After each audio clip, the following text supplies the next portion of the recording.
All right, guys. So now you have an appraisal, and what do we do with an appraisal? How is the property inspected? What's the next step? So basically, once you get past the inspection period, the agent and or the client can let me know that we are okay to proceed with the appraisal. We will send the appraisal link to be paid to the borrower because it is an upfront paid item, unless VA, which is a little bit different. But generally, we'll send that payment link to the client. They pay that appraisal. Then once it's paid, the appraisal company will go ahead and send that order to an appraiser to try to get them accepted. They accept the order. They go out and they appraise the property. Hopefully they'll get it scheduled within a couple of days of your payment, and then from there usually they'll have like about 5 business days to get the report written and turned in. Now, once said report is complete, they're going to send it to the appraisal company. The appraisal company is generally going to send it to us. It can be as is, which means no further repairs or anything is needed. It can be repairs needed, which would mean certain repairs need to be satisfied before they will clear it.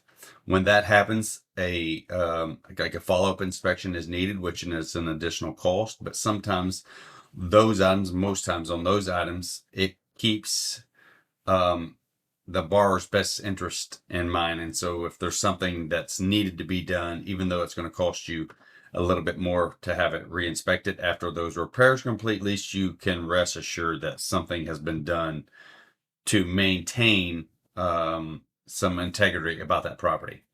The next things we're going to really be looking for is it at value, below value, or under value. So if it's above value, well, that's great. That means you just got equity in a property before you even took ownership. So let's say the equity came in $10,000 higher than your purchase price. Now, this report is sent to you and you only. And the reason why is because you paid for it. It belongs to you. Of course, the agent, your representing agent, your buyer's agent, will need to know the value. And so if they've gotten you an above valued property, which means the property is worth more than you're paying for it, then they've done really well by you in this transaction. And we kind of keep that kind of close to pocket, just so just to let maybe we don't let the seller know that we're buying it for more or for less than it's worth. So what we'll do for that point is we're reaching out the listing agent and we'll say, hey, the property came into value, we're moving right along.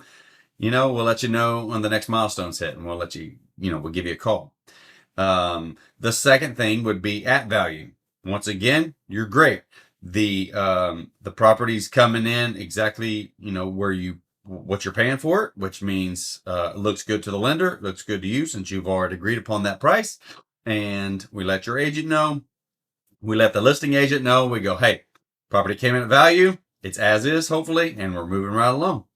The next thing is where it gets a little bit dicey. And so that'll be if it's undervalued. These things can and do happen. Sometime without reason. But if it comes in undervalued, that means that the property is deemed not to be worth the value that you're paying for it. If it's a normal conventional appraisal, FHA appraisal, one of those things, if it comes in undervalued, what we're going to do is we're going to do what they call an ROV form, which is a reconsideration of value. So I'll reach out to the agents on your behalf and ask them to give me comparables of why they deem this property to be worth what it's worth, and or why did they deem this property to be worth what they are selling it for. So, kind of get it from both the listing agent and the buyer's agent. So they will work to do that. Now, in the VA, it's a little bit different, but so the VA is actually going to let you know ahead of time before they send it to the lender that it didn't come at value.